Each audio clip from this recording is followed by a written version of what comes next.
to cover this. First things first, we want to make the top of it first. And we're going to do it all in white and then dust it.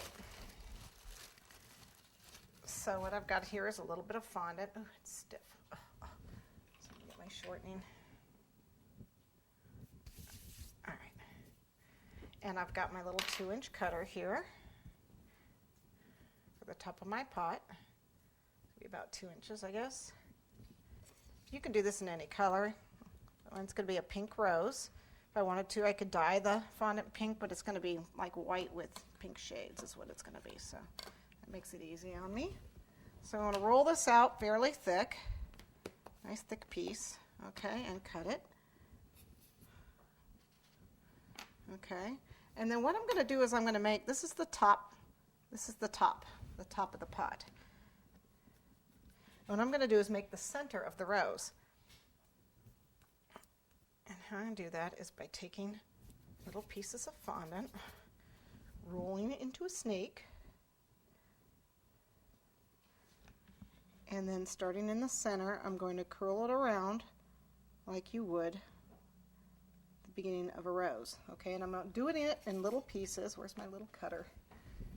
Ugh. Okay, got some crumbs in there. Honest, I get crumbs in everything. Okay. A little bit of water in the center here.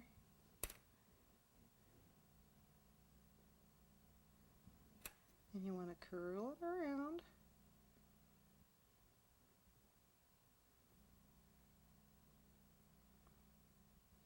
Okay, and then you want to make the petals.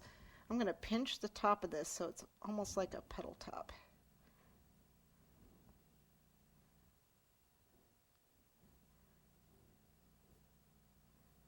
Okay. There we go.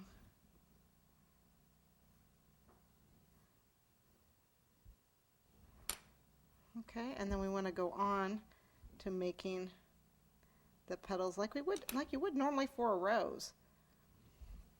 We do 2 or 3 petals on the outside of that, and so you're going to make them kind of like I don't know. It's a sausage with thin ends, and you're going to pinch the top. So it's smaller on the ends and wider on the top. So it's like you're looking at the rose petal from the top. Okay? So if you look at that from the top, it looks kind of like a half moon shape.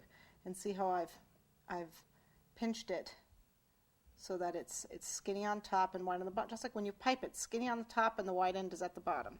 So that's what I did. And you're going to make like, I don't know, 2 or 3 of them. They're going to overlap just like you would a real, like you'd make a rose. Okay, so you got one here and one on the other side. Or maybe I'll do 3. Who knows? But you want to make a couple of them. And they're going to interweave like so.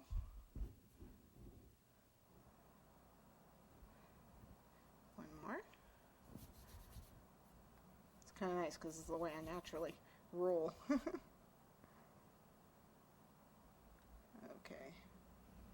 And then another one here. It overlaps here and comes in there. Overlap and then come in. See?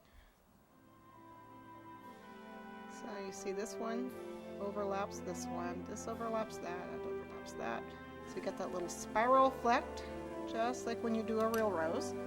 Okay, and then we'll do a few more.